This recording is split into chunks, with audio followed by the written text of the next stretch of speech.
हमार पहुना, हमार मितान, हमार संस्कृति, हमार खेत खलिहान, ये सब हवाए हमार छत्तीसगढ़ के पहचान। मोर गोट तोर बारी, अब आ गई हमार संगवारी। क्योंकि संघ का मूल स्वरूप तो वही है। संपूर्ण हिंदू समाज में जो सुप्त या जागृत अपनापन है वो है। हिंदू समाज के अनेक वर्ग आज रास्ते पर एक दूसरे के सामने खड़े होकर सिर फोड़ने की बात करते तो भी वो अपनेपन है, वो गया नहीं। ये जिसको दिखता है वो स्वयंसेवक है। उस अपनेपन को वो जरा और जागरूक करता है। फूंक मार मार कर जैसे अग्नि चेताया जाता है, वैसे अपने अपनेपन की फूंक मार मार कर उस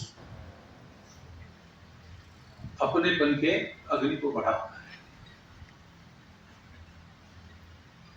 प्रेम देकर प्रेम उत्पन्न करता है, उससे शक्ति बनती है। ये सात्विक शक्ति है, एक कल्याणकारी शक्ति है।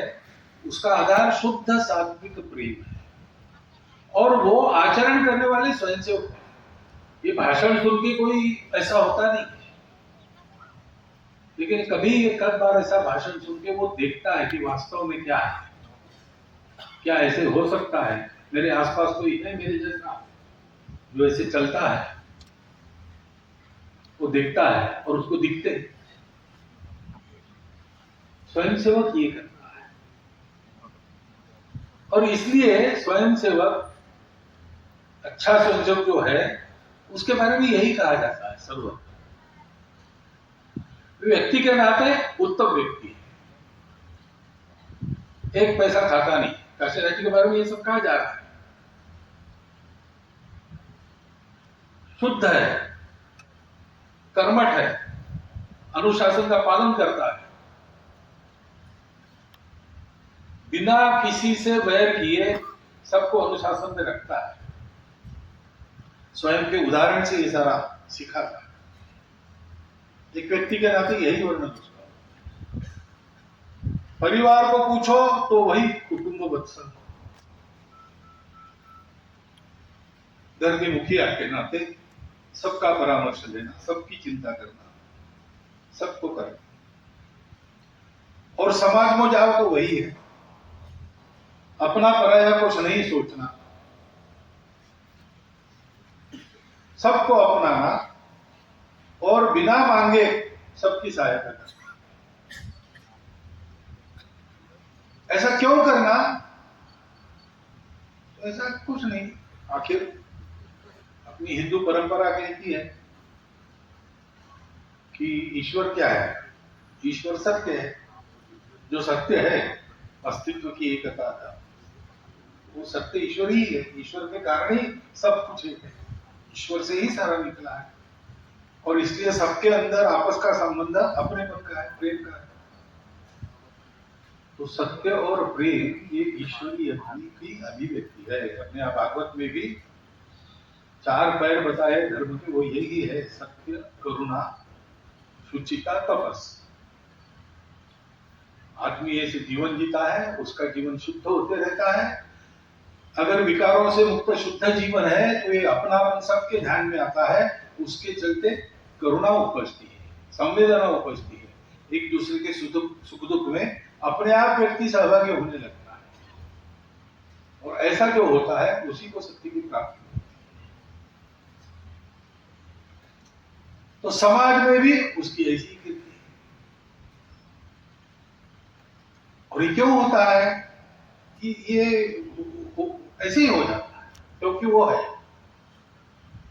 जो नहीं है, उसके भ्रम में हम लोग रहते हैं, तो हम ये नहीं कर पाते। उस भ्रम का पटल धीरे धीरे बाजू हटता है तो मनुष्य का वास्तविक जो स्वरूप है वो व्यक्त होता है।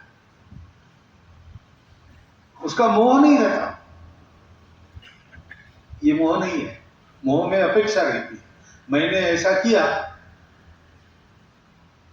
तो मेरा सत्कार हो, अभिनंदन, और नहीं जाती किसी में। मेरे विषय पर एक स्मरणिका निकले, ऐसा थोड़ी सोचा होगा। ये तो हम लोग करते हैं कृतज्ञता पूर्वक, करना भी चाहिए। कृतज्ञता ये भी अपना कर्तव्य है। और ऐसे जीवन जो सामान्य है वो जितने लोगों के पास आएंगे उतना लोग करने लगेंगे। महापुरुषों के जीवन तो आते ही है लोगों के सामने धीरे सवेर, लेकिन महापुरुषों के लिए लोग सोचते हैं कि ये तो बहुत अच्छा किया उन्होंने, लेकिन ये वही करना चाहते हैं, हम नहीं कर सकते। शिवाजी महाराज तो महान थे, ऐसा पराक्रम होना चाहिए, ये हमारे बस की बात नहीं। होना ही है शिवाजी तो पड़ोस के घर में हो, हमारे यहां था तो डरता है सामान्य को, कंटका के ऋण मार गए।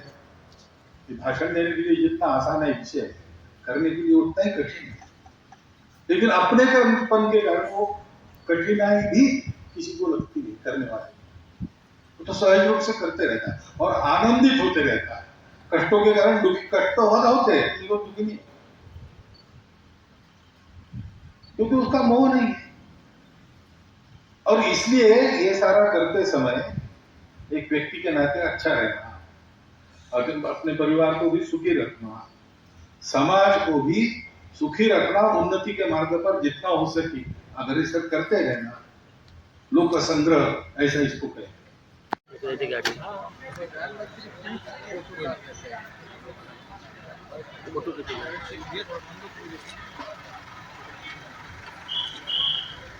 फोटो मत क्लिक कीजिए, फोटो मत